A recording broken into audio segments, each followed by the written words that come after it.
on va pas parler chinois, tu vois. On va pas parler chinois. On va pas parler chinois. Donc voilà, si on peut dire dynamique de famille toxique, on va dire directement famille toxique. Et c'est juste comme les conversations qu'on a l'habitude d'avoir, toi et moi. Bah, sauf que là, on se filme, quoi, tu vois. C'est la seule différence. Vas-y.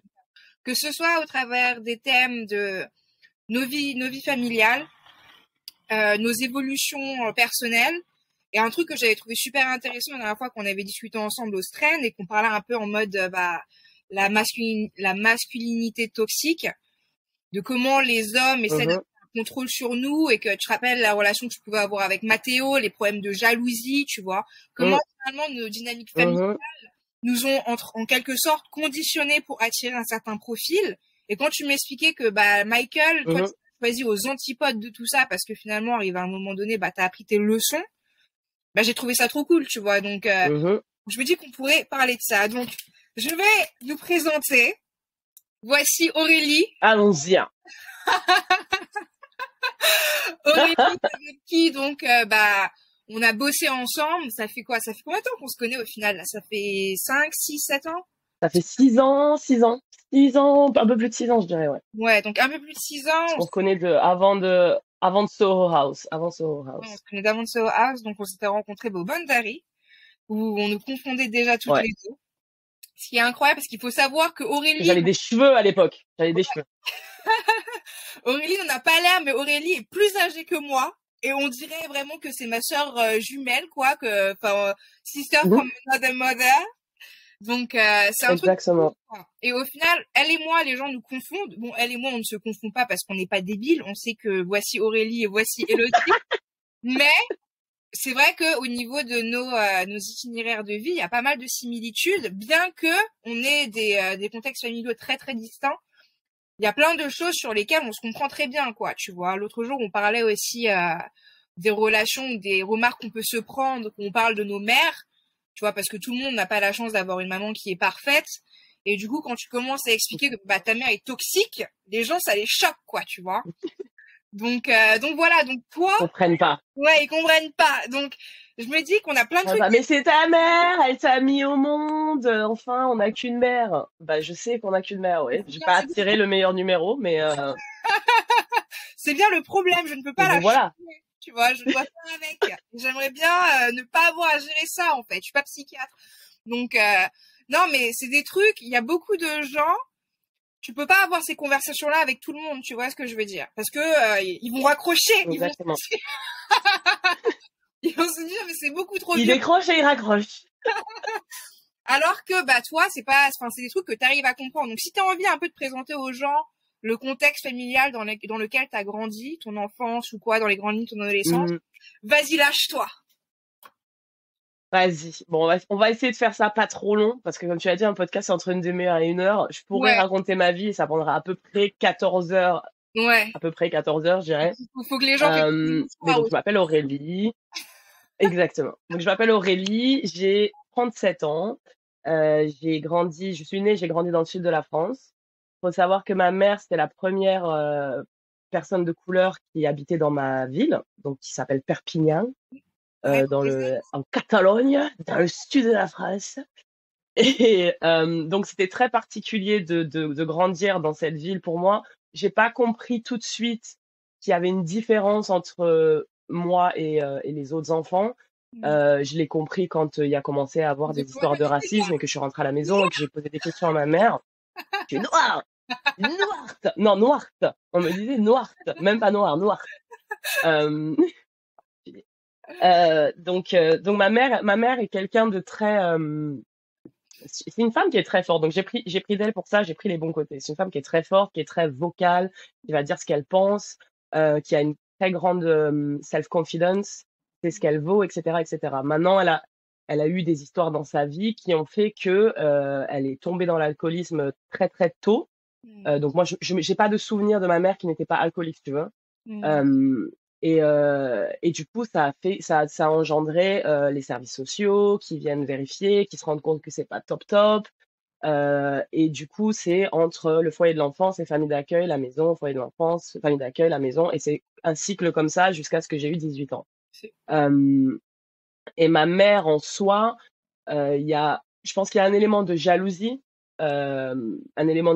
du fait que j'ai pas tourné comme elle a tourné, et que certaines choses qu'elle a essayé de m'inculquer, qui auraient fait de moi une personne très similaire à elle, ben, j'ai pas intégré, j'ai pas pris, et du coup, ça a causé quelques issues.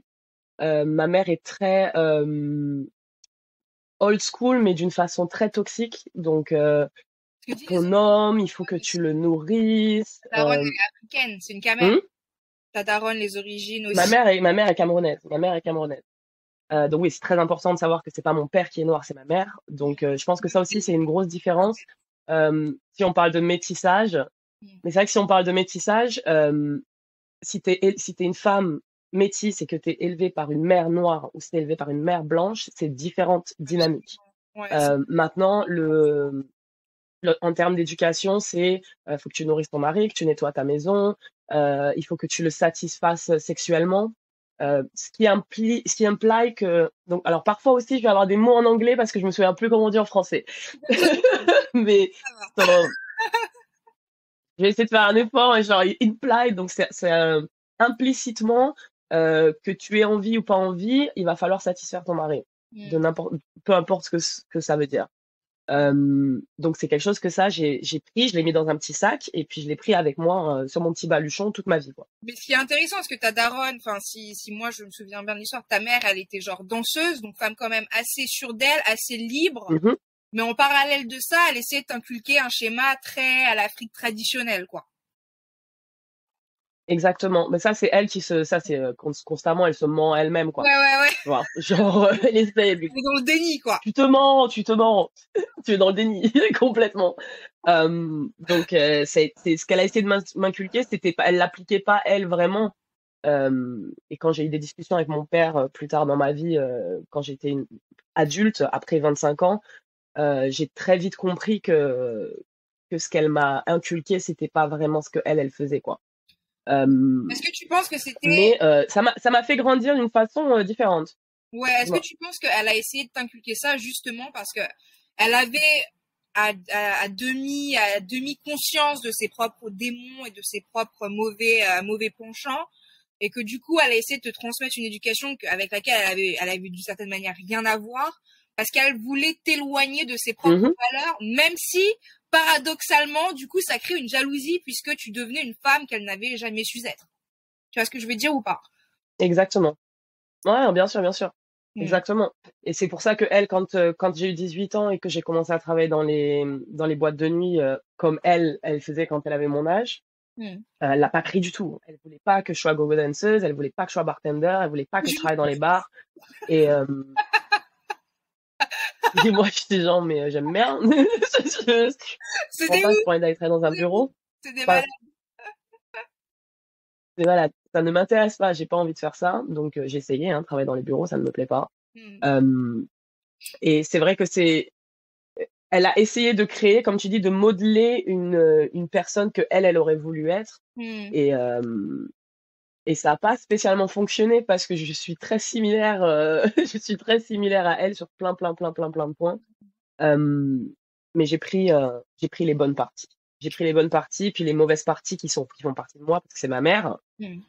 On deal avec, on a des discussions, Hmm. on trouve des compromis. Ouais, parce qu'au final, enfin, moi, ta maman, je la connais à travers le prisme de ce que j'ai compris de votre vie familiale, tu vois. Après, bon, j'ai brièvement discuté quelques fois au téléphone Mhm, avec elle, mais sans plus, on va dire. Mais j'ai le sentiment que ce que tu as pris d'elle, c'est sa partie de femme indépendante. Après, pour tout ce qui est du bon sens, mhm, tu vois, toi, tu as vécu les carences de sa personnalité. Donc, tu sais ce qui a manqué mhm. à ton enfance pour que ce soit une enfance stable.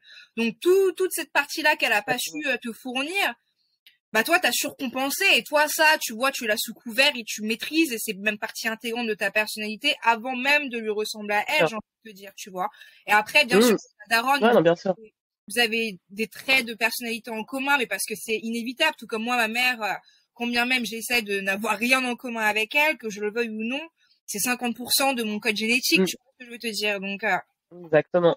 c'est des trucs qui sont assez complexes. Mais vas-y, donc toi, tu penses que c'est quoi, par exemple, les trucs sur lesquels vous êtes soit très similaires, soit alors distincts, soit alors les trucs où tu trouves que vous vous ressemblez beaucoup, mais du coup ça en devient un sujet de discorde parce que c'est pas forcément ce que tu voudrais.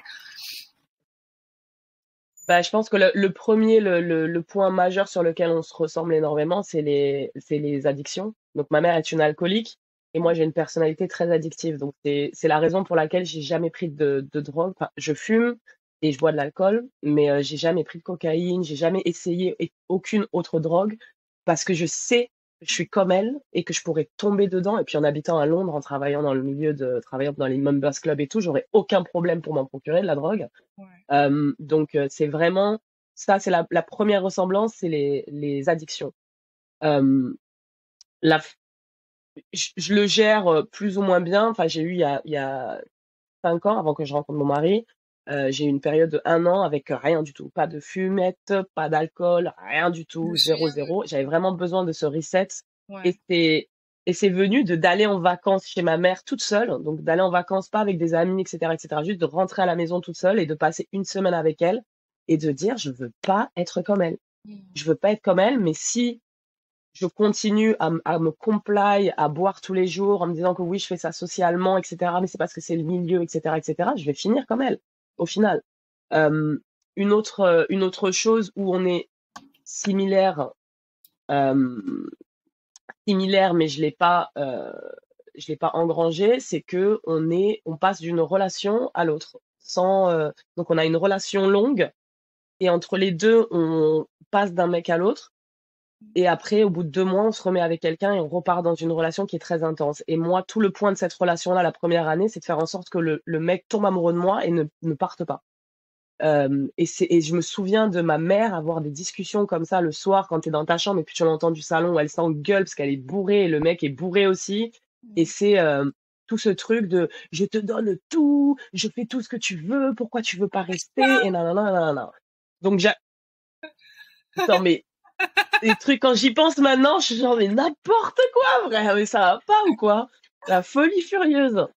Donc, ça, je dirais que c'est les deux choses sur lesquelles on est le plus différents, les mêmes, les choses sur lesquelles on est différentes, et ça, c'est juste parce que c'est un travail que j'ai fait sur moi-même et que j'ai commencé très tôt, quand j'avais 12 13 ans.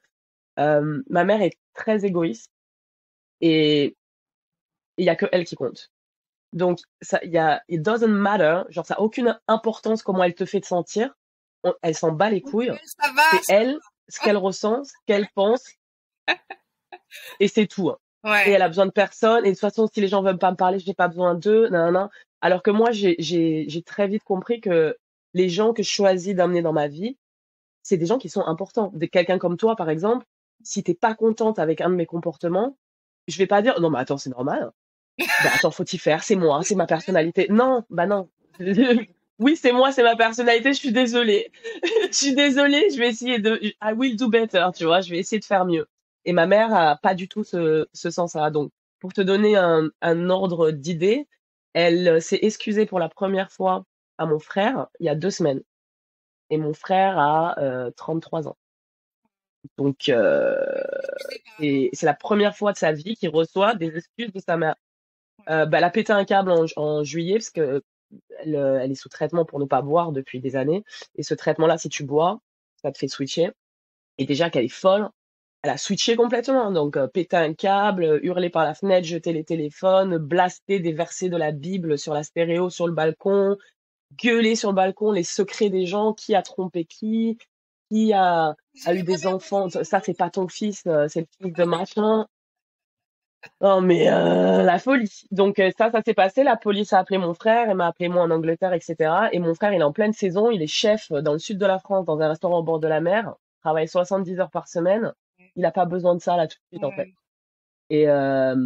Et du coup, il lui a pas parlé pendant un mois. Et je lui ai dit, parle-lui, dis-lui que tu t'attends à ce qu'elle s'excuse parce qu'elle aurait pas dû faire ça.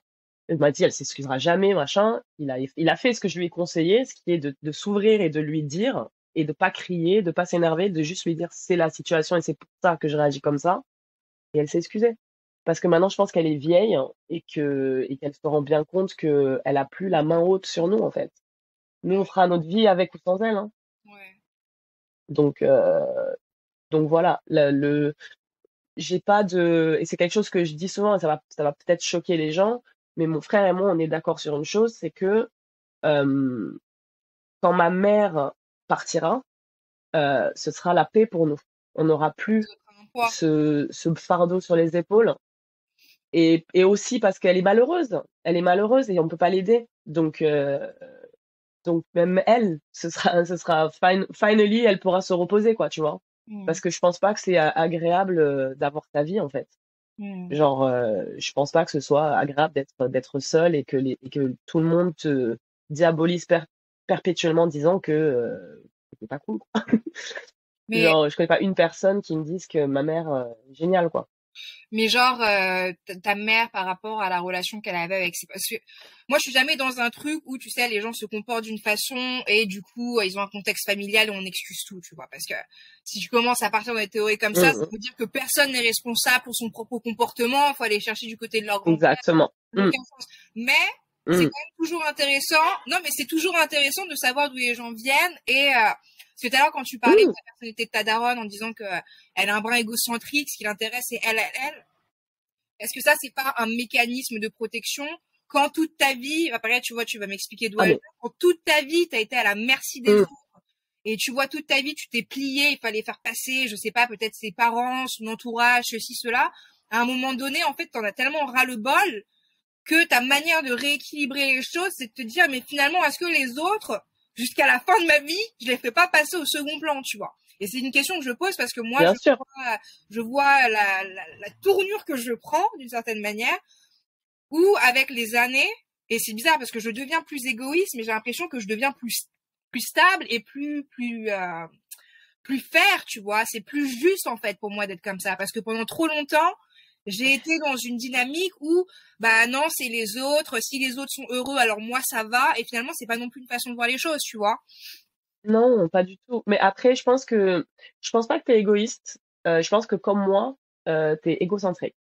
C'est-à-dire que, Ce n'est pas le- le moindre de deux mal. Est-ce que c'est vraiment bah, mieux, quoi? pour moi, c'est centré autour de moi. C'est-à-dire qu'il faut que ça aille de mon côté. Enfin, à un moment donné, si les gens viennent pas verser de l'eau dans ma cup, à quoi ça sert? Ouais, c'est vrai. Qu'est-ce que tu fous là, en fait? Ouais, c'est Si t'es vrai. tout le temps avec ta paille en train d'aspirer l'eau de ma Ouais, cup. c'est vrai. Genre, non. Donc, c'est centré sur moi. Mais après, je donne. Si Ouais. je peux donner et que les gens Ils sont ils réceptifs. méritent et qu'ils en ont besoin, je donne énormément, exactement. Donc, je pense pas qu'on soit égoïste, je pense qu'on est égocentrique et je pense que c'est pas une mauvaise chose.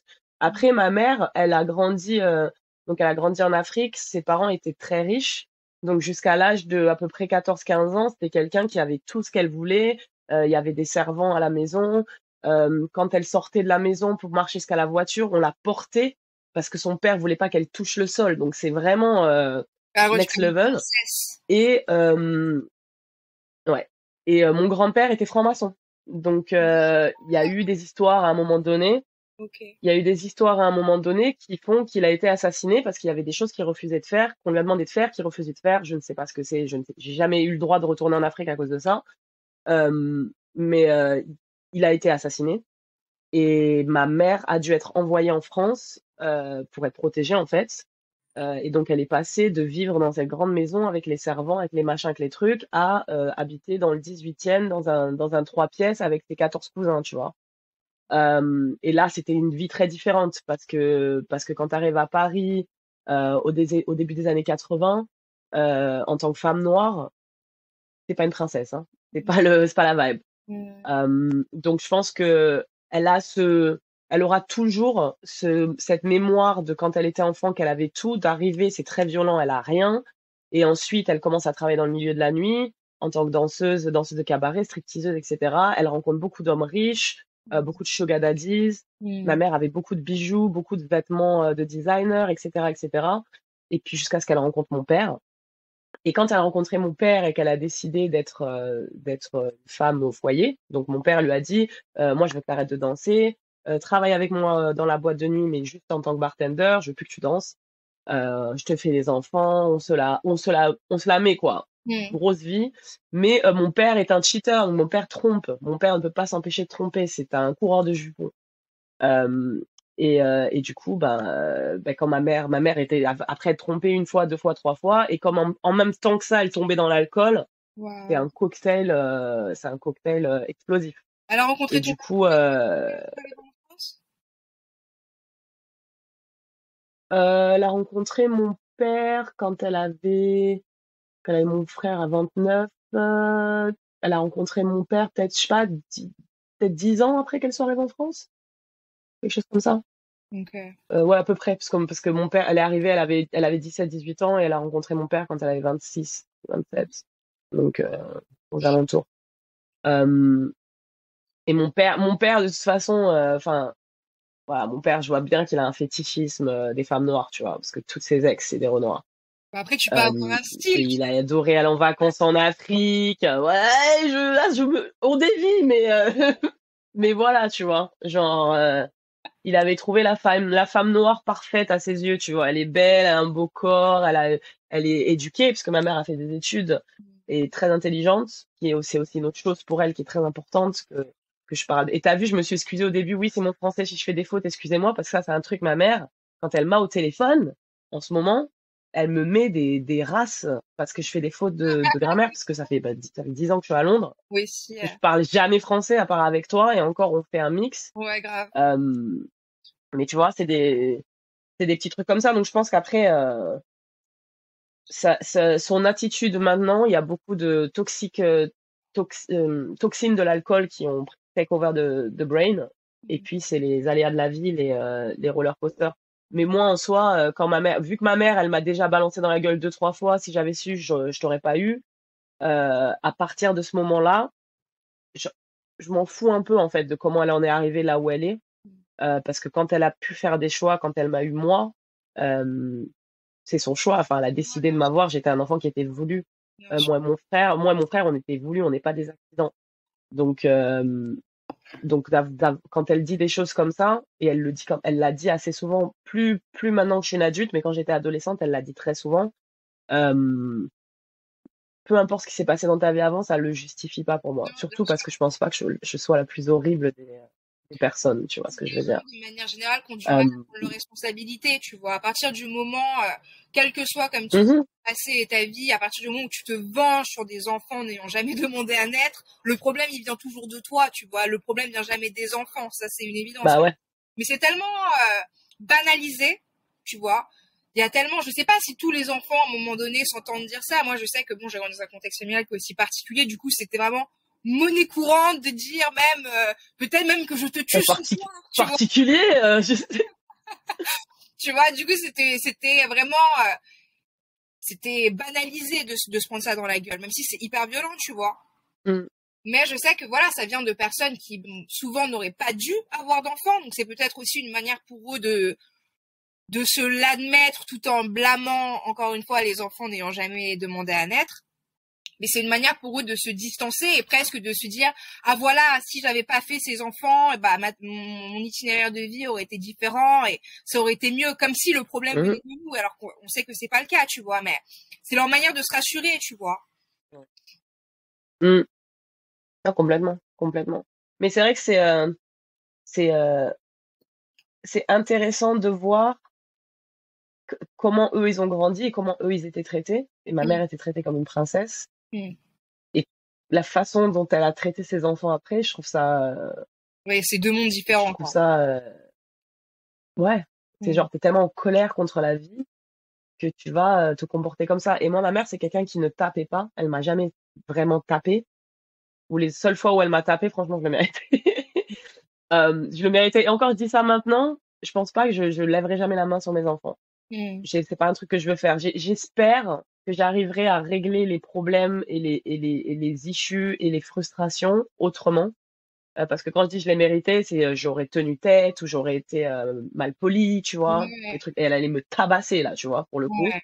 ouais. Mais ça arrivé peut-être 5, 6 fois dans ma vie, quoi. Mm. Mais c'était grosses raclées, par contre. Ouais, moi ça c'est un truc, je trouve ça intéressant comment dans les cultures bon, africaines on n'en parle même pas, mais même occidentales, comment on banalise Mm, la violence envers les enfants, alors que mm, ça c'est pareil, c'est une défaillance parentale, tu vois, parce que mm, encore une fois, il y a tout ce débat mhm, où les gens vont te dire que oui, mais tous les enfants sont différents, et les enfants qui sont très difficiles, ceci, cela. j'ai envie de te dire, c'est un apprentissage. Tout enfant a sa personnalité, mais tout enfant est socialisé à partir de l'environnement qui l'entoure, tu vois. Donc, à partir du moment où on estime qu'il a une personnalité qui est peut-être un peu plus complexe que les autres, c'est à l'environnement qui l'entoure d'être plus doux pour justement réussir à contrebalancer sur ces polarités-là. Moi, je sais que c'est un truc. Moi, la violence chez moi, c'était quotidien, c'était au quotidien. Donc, moi, si j'ai des enfants, je me vois pas leur lever la main dessus, mais quoi qu'il se passe, en fait. Parce que pour moi, c'est pas une option. Pour moi, ça voudrait dire que j'ai failli, en fait. Tu comprends ce que je veux te dire? Parce que aussi, ce qu'il faut savoir, c'est des questions de contexte. Parfois, un enfant va se prendre une droite par ses parents parce que les parents, en fait, sont fatigués du travail, sont de mauvaise humeur. Donc, en fait, l'enfant devient un punching ball, tu vois, devient un moyen de faire passer ses nerfs. Alors que la même situation, le même enfant dans un contexte où les parents vont être relax, ça passerait. Mais à ce moment-là, t'es pas en train d'éduquer ton enfant. En fait, là, t'es juste en train de trouver un moyen, toi, en tant que parent, en mode coping mécanisme, pour pouvoir naviguer ça va pas, tu vois. Pour moi, ça, c'est un truc dans la culture qu'il faut complètement changer. Jamais un enfant ne devrait se faire frapper par un adulte. Enfin, c'est juste un truc de malade, en fait, tu vois. Et le fait qu'il y ait non, mais c'est ça. Maltraités, qui ont du coup, pour justifier la peine qu'ils ont subie, intériorisent ce genre de comportement et les justifient alors que on aurait juste dû dire à ces gens-là, non mais en fait ce que t'as vécu c'est pas normal, tu vois. À aucun moment t'as 4 ans et ton père t'éclate la tête contre un mur, c'est pas de ta faute, tu vois ce que je veux te dire. Mais ces gens-là ont vécu des trucs tellement traumatisants qui vont justifier le truc, comme toi, t'es là à base de oui, mais je l'ai mérité, oui, mais ceci, oui, mais j'étais difficile. C'est ça. À 37 ans, tu le dis quand ça te sort quand même de la bouche. Alors que toi et moi, on sait très bien ce que je pense des violences faites aux enfants. J'ai grandi en foyer, j'ai entendu des histoires qui pourraient me faire dresser les cheveux sur la tête, même si j'en ai plus. Vraiment des trucs horribles. Et puis même juste toi, ton histoire. Enfin, quand on a discuté les premières fois, ça m'a rappelé énormément j'ai eu des flashbacks du foyer, de toutes ces filles qui sont toujours mes amies à l'heure qui est aujourd'hui, et qui ont dû trimballer ces trucs avec elles sur le chemin. Même si j'ai cet avis-là, je vais quand même dire à voix haute, je l'ai mérité. Et genre mon cerveau sera conditionné comme ça jusqu'à la fin, en fait. Ouais, mais c'est une façon en tant que survivant, parce que j'aime pas le mot victime, mais tu vois, quand t'as vécu des trucs qui sont hardcore, que t'en es pas morte, en fait, et qu'on va te culpabiliser aussi du fait que tu sois toujours vivant et qu'entre guillemets, bah si c'était si grave, tu serais décédé. Tu vois, cette narrative qui est hyper perverse pour, encore une fois, renverser les rôles. Bah, t'es obligé de te dire que, ça c'est pas que t'es obligé, mais pour pouvoir continuer à vivre sans que ces personnes qui t'ont tabassé, humilié, violenté sans raison, si ce n'est leur problème personnel, psychologique à eux, tu vois, pour pouvoir réussir à vivre, bah t'es obligé de trouver comme ça des phrases qui vont venir un peu penser ou excuser les comportements en te disant mérité, c'était de ma faute, ils étaient fatigués ou que sais-je, tu vois, alors que le problème ne vient jamais de l'enfant, tu vois. Enfin, je suis désolée, c'est pas possible de penser comme ça, quoi. Non, bah non. Non, mais complètement.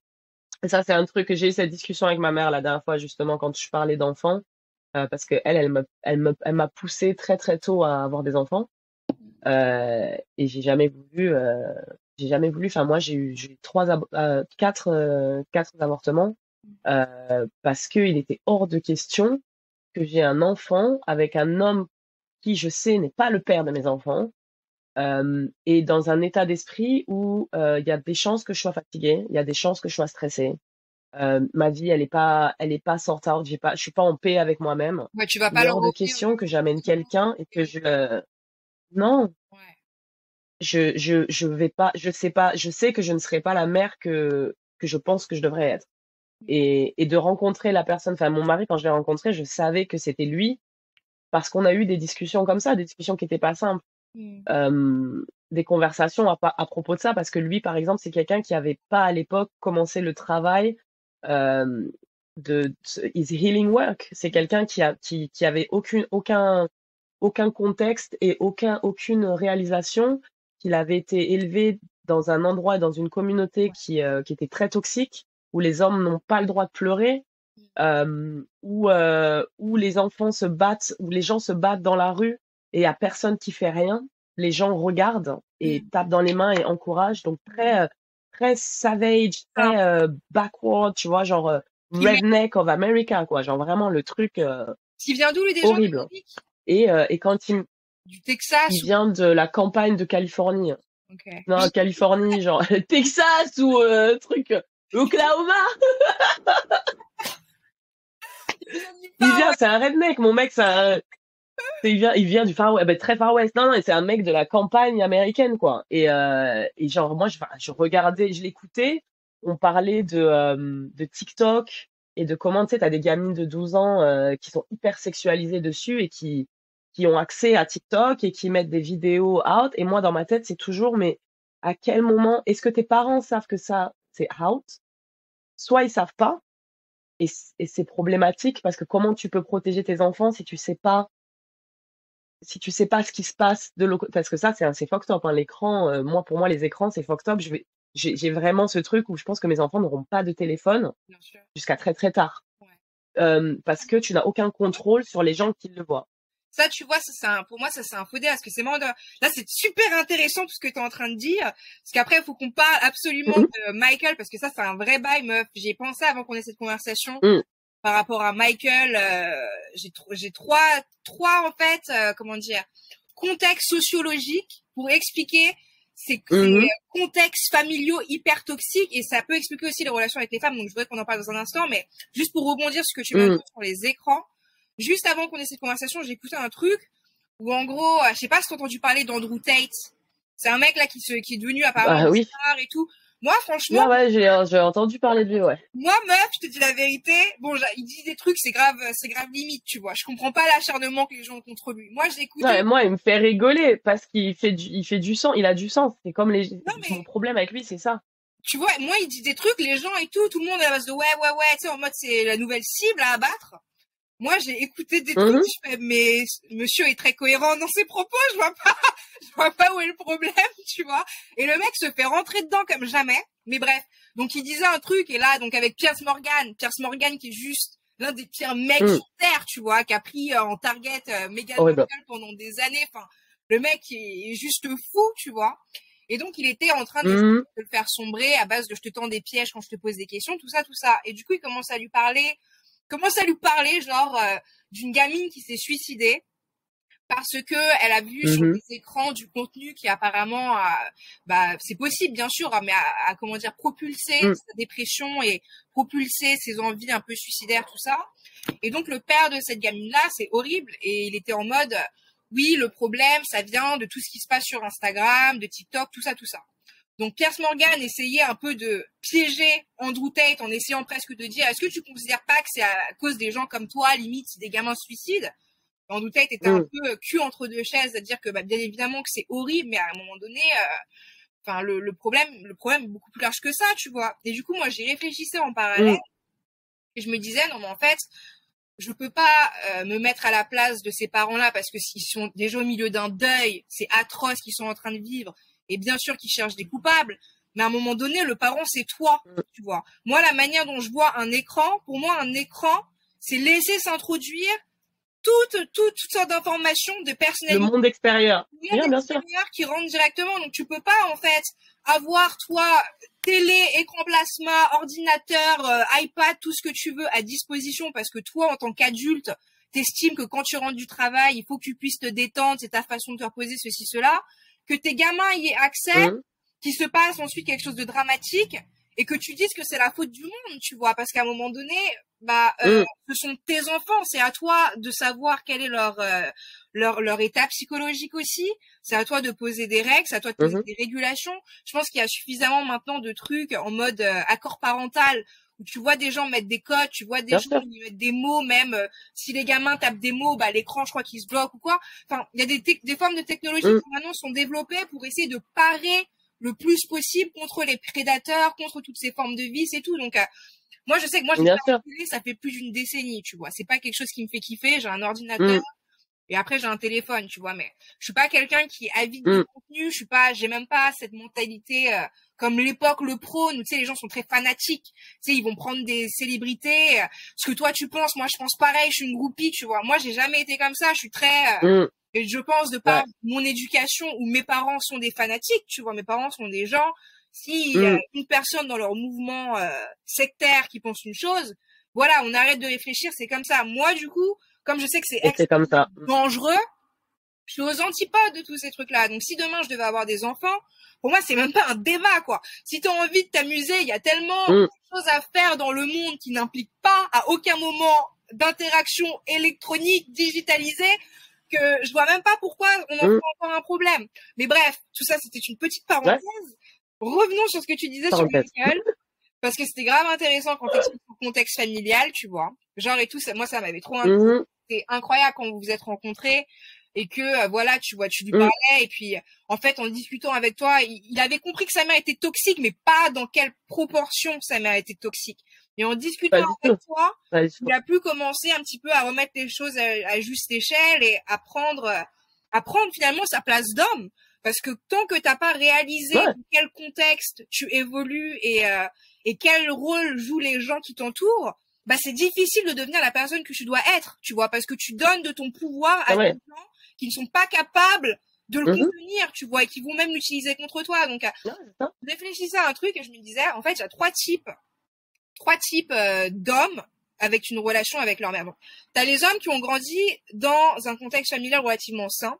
Je dis ça par rapport notamment à la mère, tu vois, sans nécessairement considérer que le père fait partie du foyer, ne fait pas partie du foyer, parce que ça, c'est encore autre chose. Mais il y a des mecs qui grandissent avec une mère qui est stable et qui savent que leur mère est stable et du coup, eux peuvent avoir, disons, leur mauvais penchant, mais généralement, ils vont avoir, ces mecs-là, un rapport à la femme qui est quand même assez dignifying, tu vois, quelque chose d'assez honorable.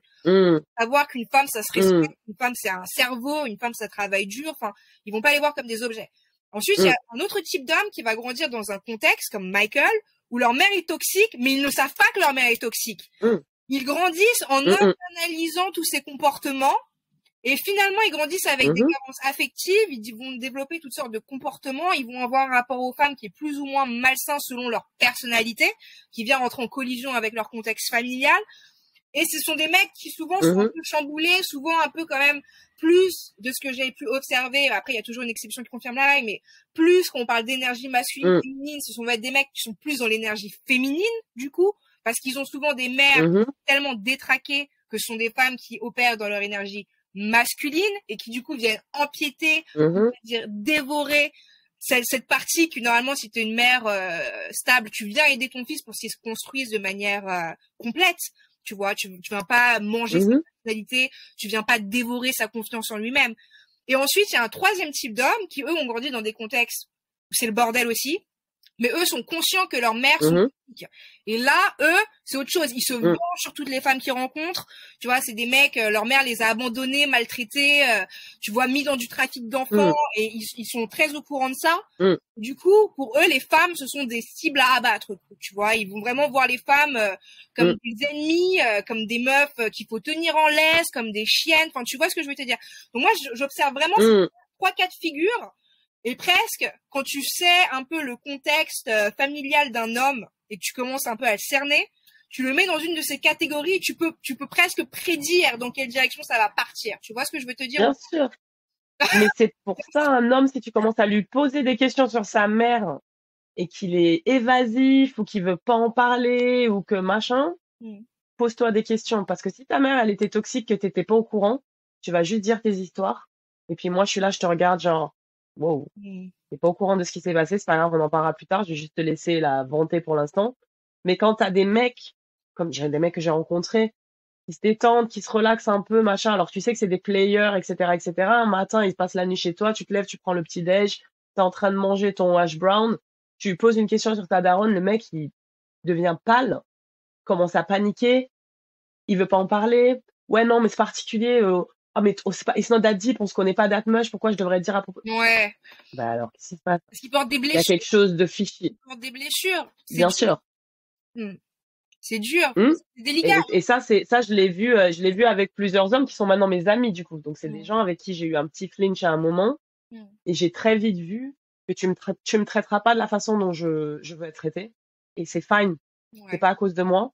C'est pas moi qui le mérite pas. C'est pas moi qui suis une femme qui n'est pas bonne pour toi. C'est toi qui n'as pas encore fait ton travail. Et éventuellement, tu rencontreras une personne avec qui ça fitera. Mais in the meantime, let me help you. Let's be friends, let me help you, laisse-moi t'en foutre plein la gueule, si besoin est, mais au moins si je suis pas ta meuf, ça passe mieux. Ouais, non, c'est vrai. Et ça, je l'ai avec beaucoup d'amis qui sont mes amis masculins. Et mon partenaire actuel est au courant que je suis amie avec des hommes avec qui j'ai eu des petits flings.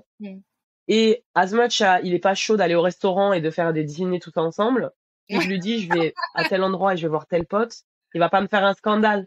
Et genre tu m'as marié moi en fait. Donc c'est quelqu'un aussi c'est des mecs, ces mecs-là n'ont pas la confidence. Quelqu'un qui a eu une mère toxique, etc. Quand il t'a choisi et que maintenant il a vu que t'es pas là pour lui faire du mal et tu l'aides à débloquer des trucs comme ça, etc. Tu deviens quelque chose de très précieux. Moi, mon mec, il me traite comme une unicorne, quoi. Ouais. Comme un animal en voie de disparition, tu vois ce que je veux dire? Ouais, et ça, je l'ai jamais eu avec qui que ce soit, tu vois? C'est pour ça que je l'ai épousé. Parce qu'au final, j'ai jamais eu ça avec qui que ce soit. Enfin, Mathéo, avec sa mère, le mec, alors, sa mère très toxique, mais d'une façon, alors très toxique d'une façon positive. On la connaît, la positive toxicity. Ouais, on la connaît, ouais. Elle l'a mis dans une boîte comme ça, elle lui a tout donné, tu as tout ce que tu veux, on est tout parfait. Mais à chaque fois que tu touches quelque chose, tu dis pourquoi tu touches, tu vas où, tu manges quoi, genre l'enfer. Ouais. Elle est partout la meuf. Et ça c'est quelqu'un, lui c'était du coup pareil avec moi. Tu vas où, tu manges quoi, t'es avec qui. Genre le mec pouvait pas me laisser aller nulle part toute seule, quoi. C'est incroyable. Impossible. Mais si on n'est pas comme ça, c'est que tu m'aimes pas. Ouais. Tu vas me trahir, c'est que tu trames quelque chose. Qu'est-ce que tu caches? Ouais. Exactement. Et moi je suis là, mais moi j'ai grandi seule, mec. J'ai l'habitude d'être seule. J'aime être seule. Ouais. Tu comprends? Ben non, je comprends pas. Être seule, ne parler à personne. Ben, je comprends pas. Mais c'est incroyable. Mais c'est un truc de ouf. Moi c'est conditionné par la daronne, parce que la daronne, c'est pareil, c'est une relation où ces meufs-là, elles ont pas donné les bons outils. Tu vois, elles ont donné l'illusion d'un amour, comment tu dis, inconditionnel à leur enfant, alors qu'elles sont dans le contrôle. Elles sont dans le contrôle, tu vois. Elles sont dans le contrôle, ça les rassure elles. C'est une forme de manipulation. Souvent, ces meufs-là, tu finis par épouser son fils. En fait, vous faites ménage à 3. Tu vois, il y a toi, il y a son fils et il y a elle. Tu vois ce que je veux te dire? T'es dans une galère sans nom, quoi. Parce que c'est des... Non, mais c'est un truc de malade. Et en fait, du coup, ces mecs-là intériorisent ces comportements et sont dans la projection, tout simplement, parce qu'ils ne connaissent rien d'autre. Tant que eux n'ont pas fait le travail sur eux-mêmes pour remettre les choses dans leur contexte. Et en plus, ça, c'est encore autre chose, c'est que si tu rentres dans une relation avec un mec comme ça devient ton combat. Parce que lui, il a pas l'habitude, tu vois, il a pas l'habitude de tenir tête à sa daronne, en fait. Il a l'habitude de laisser cette dynamique toxique perdurer et empiéter sur ce qui devrait être ses décisions personnelles. Du coup, ça devient toi la mauvaise, toi en mode, ah tiens, elle veut nous séparer, elle veut briser la famille, nanani nanana. Et c'est toi, c'est toi le diable. C'est toi qu'on va prendre pour cible et c'est toi qu'on veut abattre. Et lui, presque, peut-être même, littéralement, derrière. Non, et c'est un truc de ouf, tu vois. Alors que là, je pense que la relation que tu vis avec Michael, comme, en fait, pour lui, ça a été un truc où il avait plus ou moins conscience que sa daronne, voilà, c'était pas ça. Mais que du coup, à travers la relation qu'il a eu avec toi, en fait, la relation qu'il a eu avec toi, c'est sa première relation équilibrée et de confiance qu'il a avec une femme. Donc, j'ai envie de te dire, mais complètement. Tu vois, j'ai envie de te dire, quand alors tu disais... Parce qu'il s'est... Wow! Je suis en train de penser à ses ex et les histoires qu'il m'a racontées. Moi, je suis assise comme ça, je dis, mais ça va pas? Il y a une meuf, elle lui a mis deux œils au beurre noir à Michael. Elle est arrivée, elle l'a tapé comme ça. 2 œils au beurre noir, le mec. Avec des folles. Et je lui dis, tu l'as tapé ou pas? Parce que moi, je suis désolée, hein. Je suis contre la violence faite aux femmes, mais si t'arrives et que tu punches someone dans la gueule, tu vas t'en prendre une. Et ça, c'est un truc que je dirais à ma fille, très, très, très, très carte polie. Personne devrait te lever la main dessus, mais toi, tu devrais lever la main sur personne aussi. Non, mais ça, c'est un truc, parce que... C'est vrai. parce que ça, c'est un truc. Punché dans la gueule. L'autre, une autre de ses ex, elle était enceinte. Lui, il avait annoncé à tous ses amis qu'il allait avoir un bébé. Il s'engueule. La meuf, elle est partie faire abortion. Et elle est rentrée à la maison avec un gros sourire sur sa gueule en lui disant, bah, j'ai tué ton fils. Genre, des bails comme ça. Et il est resté avec elle après. Tu vois ce que je veux dire? Genre, pour moi, c'est des bails. Genre, le mec, on en revient à la relation. ton cerveau, il est, Il avait tellement l'habitude que sa daronne lui fasse dire des trucs de malade qu'en fait, pour lui, c'est normal, tu vois, à un moment donné, de vivre des scénarios de fou malade, en fait, tu vois, parce que, bah, il a été initié depuis l'enfance à accepter des comportements qui sont inacceptables.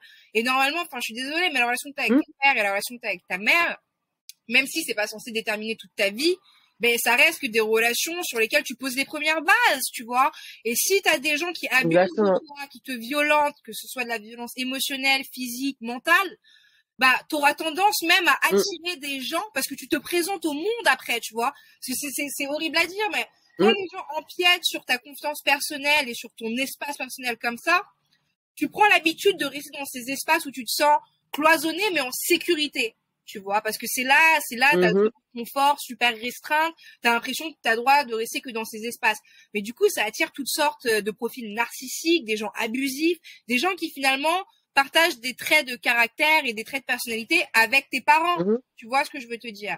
Donc, pour lui, il a eu de la chance de te rencontrer en vrai de vrai, tu vois. Et aussi parce que toi, je pense, c'est très intéressant de se le dire, mais à la base des bases, tu aurais pu avoir ces traits de personnalité-là, de par aussi ton éducation. Ah, mais je les ai. Je les ai, bien sûr. Et je les ai. C'est fou. Et c'est pareil. Avoir une embrouille, avoir un argument avec Michael, à chaque fois que c'est arrivé, et ça arrive plus maintenant, parce que ça fait quoi? Ça fait 4 ans qu'on est ensemble maintenant. Donc t'as plus d'embrouille après 4 ans, parce que tu connais l'autre personne, tu sais, c'est des trucs qui leur font pas plaisir. Moi, si je m'embrouille avec Michael, c'est que j'ai cherché, hein. Je veux dire, là, j'ai envie de m'embrouiller, frère. J'ai envie de m'embrouiller, je vais arriver à t'énerver. Mais lui, il va jamais chercher, tu vois ce que je veux dire? Et justement, ça, c'est un truc, je suis comme ma mère. Si j'ai décidé que je suis en train de passer une mauvaise journée, tout le monde va passer une mauvaise journée, frère. Et c'est à moi d'être constamment de lui dire, quand je vois qu'il commence à faire une tête comme ça, genre, oh, j'ai fait un truc qui l'a upset, de lui dire, Michael, it's a me problem. Là, c'est moi qui ai un problème tout de suite avec moi-même, où c'est passé un truc, j'ai un pet de travers, t'as rien fait. Et d'être vraiment de lui dire, il faut pas que tu acceptes ça de moi et de personne au final, mais il faut que tu arrives aussi à le percevoir quand c'est moi et quand j'ai un moment, et tu vois, et à le calmer. Donc on a un mot de code. Il dit simmer down. Il me dit de simmer down. Et quand il me dit simmer down avec la main comme ça, je sais que là, je suis en train de me work, je suis allée trop loin, je suis en train de me work up, tu vois. Tourmentée, je commence. Et il me regarde, il me dit, t'as médité aujourd'hui? Genre, t'as tiré les cartes aujourd'hui? T'as fait un peu de méditation? T'as fait un peu de mindfulness? Ou t'es juste en roue libre dans le monde, t'es complètement fucked up? Ou t'es juste tu as raison, roue libre. J'étais en mode roue libre. Tu as raison. Mais c'est vraiment ça, hein. Et le problème, c'est que si on essaye de fixer les gens qu'on rencontre perpétuellement, on va nulle part. Absolument. Les gens, faut qu'ils se fixent tout seuls. Absolument. Faut qu'on soit là pour les supporter. Tu supportes, tu comprends, tu écoutes. Tu call out s'il faut call out, si quelqu'un pète un câble. Mais vraiment, on change pas les gens, et si ça marche pas à quelqu'un, ça marchera pas. Voilà. C'est très simple. Tu le sais quand c'est là. Et ça, maintenant, je peux le dire. Tu le sais quand c'est la bonne personne. Ouais. Moi, ça, c'est un truc que j'ai appris vraiment récemment. Je pense que pour des dernières années, j'ai vraiment fait un travail de recalibrage dans ma vie, mais je dirais même pas nécessairement sur le plan sentimental, mais même, tu vois, amical, professionnel. Vraiment apprendre à aller ma propre place, tu vois, parce que moi, j'ai grandi dans une dynamique familiale où je jouais le rôle du modérateur, tu vois, malgré toute la violence, tout ça. Du coup, j'ai appris à naviguer dans des environnements qui sont hyper toxiques. Ce qui fait que pendant longtemps, j'ai continué à attirer moi, en fait, les amis que je considérais comme avoir aujourd'hui, quand je fais un petit peu le bilan, je réalise qu'en fait, je m'entourais d'ennemis, tu vois. La manière dont ils se comportaient, de narcissiques pur et dur, mais comme c'est le contexte dans lequel j'ai grandi et que j'avais cette habitude d'essayer de vouloir réparer ou, tu vois, quelque chose de très maternel, très dans l'écoute, très dans vas-y, je t'excuse quoi que tu fasses. J'attire des gens qui finalement venaient me présenter leurs problèmes et s'attendaient à ce que je joue un peu le rôle de la guerrière, comme tu sais, je peux passer d'une énergie très féminine, une énergie très masculine, passer d'un côté très maternel où je suis dans l'écoute à quelque chose de très agressif où je suis dans l'attaque. Je me retrouvais à attirer des gens qui, voilà, attendaient de moi que je règle leurs problèmes à leur place, en fait, ou me mettaient dans des situations où concrètement, si je traînais seule, ces problèmes-là, je les aurais jamais eus, tu vois ce que je veux te dire.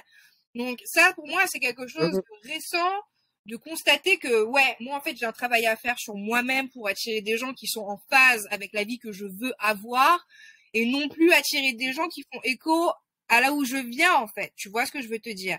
Et si ces gens-là que j'ai rencontrés ont envie de faire un travail sur eux-mêmes pour qu'on se retrouve plus tard dans la vie, ainsi soit-il. Mais concrètement, je vais plus ralentir pour qui que ce soit et je vais pas non plus être là à absorber ou pallier les vices des autres ou être super réceptive alors que c'est un travail que je peux pas faire à leur place. Je peux, tu vois, m'asseoir avec quelqu'un et dire OK. Attends, donne-moi une seconde. Vas-y. Yes, I'm coming. Vas-y. J'ai mon coloc, désolé, j'ai commandé à manger, j'ai mon coloc qui gueule, la bouffe est là, j'ai compris. Non, de toute façon, regarde, on a bientôt fait 1 heure, hein. Ça passe vite, hein. Oh putain. C'est fou. Time is flying. C'est fou. Mais du Time coup, is flying. Ok, moi je veux récapituler quand même parce que la prochaine fois, parce qu'on va s'en refaire des comme ça, ouais, si on ça va va s'en quand même. refaire. Parce que là, je pense qu'on a bien intégré la dynamique familiale. Ouais. Donc ça, c'est cool. Ouais. Et on a parlé un peu de comment ça drip down sur les relationships qu'on a avec les hommes. Un petit peu. Ouais. Je pense qu'il y a encore pas mal de trucs à dire. Il y a à creuser là-dedans. Ouais, il y a à creuser grave. Ça, je pense que c'est aussi super intéressant la prochaine fois qu'on discute, qu'on parle de cette transition justement et de cette prise de conscience personnelle où on décide de ne pas devenir des extensions de nos contextes familiaux, tu vois. Comment à un moment donné, ce qui pour moi a été hyper brutal quand j'ai commencé vraiment. Enfin après, voilà, moi j'ai réalisé depuis toute petite que j'habitais au milieu de l'enfer, quoi. Mais ça a été quand même un long travail de réussir à poser des limites. Partir physiquement, ça a été une chose, partir mentalement, c'en a été une autre. Et après, tu vois, ce travail presque comment décanter les dynamiques qui sont toxiques de celles qui sont saines, de celles que finalement on peut garder intégrées à notre vie parce que il faut aussi savoir se défendre du monde, tu vois. Tout le monde qui t'approche n'a pas d'intention. Donc, parfois, on apprend des trucs qui sont hyper toxiques, mais finalement utiles, tu vois, pour apprendre à se dépêtrer d'autres situations à travers la vie. Mais ce travail où finalement on remet les choses à leur place dans une petite boîte dans notre esprit, savoir quel rôle joue qui et qui nous pouvons devenir, tu vois, parce que il faut mettre des étiquettes sur les boîtes. Ouais. Il faut mettre des étiquettes sur les boîtes aussi. On sait ce qu'il y a dedans. C'est important. Puis de temps en temps, faut ouvrir les boîtes, regarder dedans. Et ben oula putain, celle-là j'ouvre. Ouh là là. Tu le mets, tu remets bien dessus, tu mets des trucs sur le couvercle et tout, que ça bouge pas parce que c'est vivant, ça bouge, ça essaye de sortir. Non mais il y a des trucs. Je pense qu'on a encore plein de conversations à avoir sur cette évolution entre la personne que nous étions, parce que moi, enfin, je suis pas la même personne que j'étais. Il y a 2 jours. Non mais il y a 2 ans, tu vois, et de la même personne que j'étais il y a 10 ans. Genre il y a 10 ans, j'étais une meuf. Je projetais énormément, tu vois. Avant de commencer à faire ce travail, déjà avec la mémoire traumatique, ça a beaucoup joué, tu vois, mais un vrai travail de shadow work, d'introspection, où j'ai commencé à réaliser que, en fait, il y a une décennie, quand j'avais 18 ans, je suis partie de chez mes parents à 17 ans, 17, 18, 19, en fait, j'étais dans la projection totale. C'est-à-dire que pour moi, le monde entier était une extension de ce qui se passait chez moi. Tout le monde était un ennemi. Tout le monde m'en voulait, tout le monde me jugeait, tout le monde se moquait de moi et du coup j'étais hyper agressive, tu vois. Les années, je suis restée 2 ans et demi à Paris. Après j'ai fait des belles rencontres, j'ai vécu des belles choses, mais d'une manière assez générale, comme j'étais partie physiquement de chez mes parents, mais pas encore mentalement, je projetais de ouf, tu vois. Tout le monde était un prédateur sexuel potentiel, tout le monde était un agresseur potentiel et ça m'a vraiment pris du temps pour me défaire de ça, tu vois. Et je pense que je travaille encore dessus et que mes relations sentimentales et même amicales et même professionnelles en ont pâti d'une certaine manière, tu vois, parce que du coup j'avais certains comportements, certains coping mécanismes Tu vois ce que je veux te dire? Il s'est passé beaucoup de choses à Mm, travers le prisme de mon enfance, de mon adolescence jusqu'à ce que je parte, quoi. mm, Ce serait cool que la prochaine fois, mm, on débriefe sur ça, sur ces évolutions interpersonnelles, ceci, mm. cela. Mhm. Pris des notes, prise de conscience, break the circle, generational trauma. Generational curses. Comment on overcome? Ouais, partout d'où on vient, je te le dis, meuf. Magie noire. Genre ça. Magie noire du Cameroun, wesh. Mais bref, en tout cas, meuf, Vraiment, super conversation. Un plaisir de t'avoir ça eu. fait plaisir, Je pense que peut-être même la ça fait semaine plaisir. prochaine. J'espère que, ouais, on peut se faire un petit weekly délire. Moi, j'espère que c'est ce qu'on disait la dernière fois, hein, et la raison pour laquelle on a décidé qu'on allait faire ces petites conversations de temps en temps, c'est que je pense qu'il y a énormément de gens et de femmes spécialement qui sont passées, femmes et d'hommes, mais je suis très woman focused. Woman power. Beaucoup de femmes qui sont passées par des moments qui n'étaient pas très simples dans leur vie, qui ont eu des interactions avec leurs parents, avec des gens, avec des boyfriends et qui n'en ont jamais parlé à personne, Bien sûr. qui n'ont même pas réalisé parfois que ces choses se sont passées. Ouais. Et je pense que c'est important. Enfin, j'espère en tout cas qu'il y a certaines personnes qui vont écouter, qui vont se dire oh wait, et que ça va start conversations. Tu vois ce que je veux dire? Que les gens vont commencer à se poser des questions, des bonnes questions, Ouais. et à faire un travail. Parce que comme tu dis, shadow work, c'est un truc qui est hyper important, mais il y a beaucoup de gens qui pensent qu'ils en ont pas besoin, Ouais. alors que tout le monde en a besoin. Oui. Ça, c'est un truc. Et genre, je recommande. Je vais pas faire de la pub, mais je recommande ce livre que j'ai commandé sur Amazon. Et c'est vraiment genre, c'est vraiment un journal qui repart depuis le début. Et en fait, il pose les bonnes questions. Et le fait de journal about ces questions, Absolument. tu développes, tu ouvres des petits trucs. Mm. Donc, c'est le deuxième que je commande. J'en ai déjà eu un que j'avais fini. Et je l'avais fait il y a à peu près 2 ans pendant le lockdown. Et là, j'en ai recommandé un nouveau parce que je pense que c'est important aussi de check on yourself et de voir où t'en es. Parce que Absolument. tu Ouais. guéris jamais, en fait. T'es jamais complètement guéri de toutes les choses par lesquelles tu passes. Donc, c'est important de check C'est on vrai. yourself regularly. Et C'est si, vrai. si tu vois là, how far you came. Ouais, Et non. ça, c'est ouf de voir. Comme moi, quand je me vois maintenant, je me dis, ah, si la Aurélie de 10 ans, quand elle avait 10 ans, savait qu'elle deviendrait quand elle a passé les 35 ans, elle serait beaucoup moins anxious, tu vois. Il y aurait moins d'anxiety. Si je savais où j'arriverais, tu vois, plus tard, j'aurais peut-être pas paniqué autant. Mais bon, probablement la panique que j'ai eue toute ma vie m'a permis de devenir la femme que je suis maintenant, au final. Ouais, non, bien sûr. Mais vraiment, shadow work, bro. C'est ouf. C'est like, C'est un important. vrai, c'est un vrai bail. Je sais que même là, ce que j'ai commencé du coup avec Cold and Fruit, tu sais, en mode retreat spirituel, tout ça, où on part des chakras. Mm. L'idée, c'est qu'avec chaque chakra, du coup, ça permet, en fait, le chakra, c'est comme un prétexte pour s'attarder et se concentrer sur une partie du corps humain, tu vois, puisque je remonte comme ça, des pieds jusqu'au sommet du crâne. Et l'autre jour, je discutais avec une meuf, on a eu une super conversation aussi. On parlait un peu aussi, voilà, de tout ce qui est traumatisme, violence sexuelle, le fait qu'il peut se passer, comme je disais, énormément de choses, et on n'en parle jamais. En fait, on se Mhm. disait par rapport, enfin, je lui disais qu'il y a un exercice, moi, que je recommande aux gens, qui est aussi un exercice d'actualisation, parce que parfois, tu Mhm. t'entoures de gens et tu te dis, voilà, ça c'est mon support system, tu vois, mon support cycle, et en fait, t'es entouré de gens qui sont toxiques, mais t'as juste l'habitude de traîner avec ces gens-là et t'as pas le recul nécessaire pour réaliser réellement le rôle qu'ils ont dans ta vie, tu vois. Et du coup, il y a un exercice que je trouve incroyable, que moi j'ai fait, qui m'a mis une grosse claque, où c'est à base, en fait, tu fais 2 colonnes avec tous les prénoms des gens qui sont dans ton cercle le plus proche, et tu te dis Mhm. comment, enfin, ce que toi tu ressens de cette personne-là, tu vois, donc quand tu penses à quelqu'un, tu dis ah et tout, je pense que cette meuf-là, genre, elle est trop intelligente, elle est trop pertinente, elle est super Mhm. sociale, ceci, cela. Et en parallèle, comment cette personne te fait te sentir, tu vois. Parce qu'il y a des gens, au final, dans ta vie, tu vas les mettre sur un piédestal, mais le retour qu'ils t'envoient est négatif, tu vois. Ce sont des gens qui vont te remplir de doutes, ce Mhm. sont des gens qui vont te rabaisser, ce sont des gens qui te soutiennent pas dans tes prises de décision, ce sont des gens qui n'apportent aucune solution, mais ont un problème pour chaque solution. Et à l'inverse, il y a des gens dans ta vie, Exactement.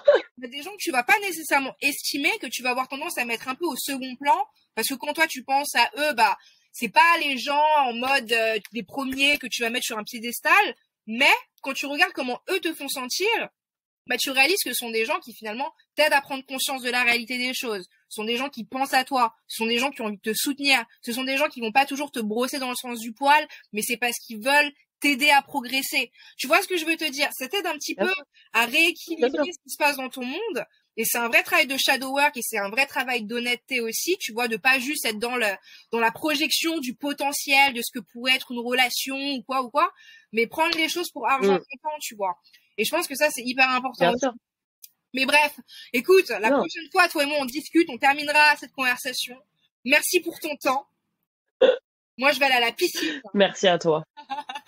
Je vais à la piscine. Ouais. J'ai piscine, je peux pas, j'ai piscine. Ouais, j'ai piscine. Mais en tout cas, un grand plaisir. Et puis ouais, on se cale une date pour la prochaine convo et on a encore plein de trucs à dire. C'était superbe. Merci beaucoup. Merci mon chat. Plein de gros bisous. Ciao, ciao.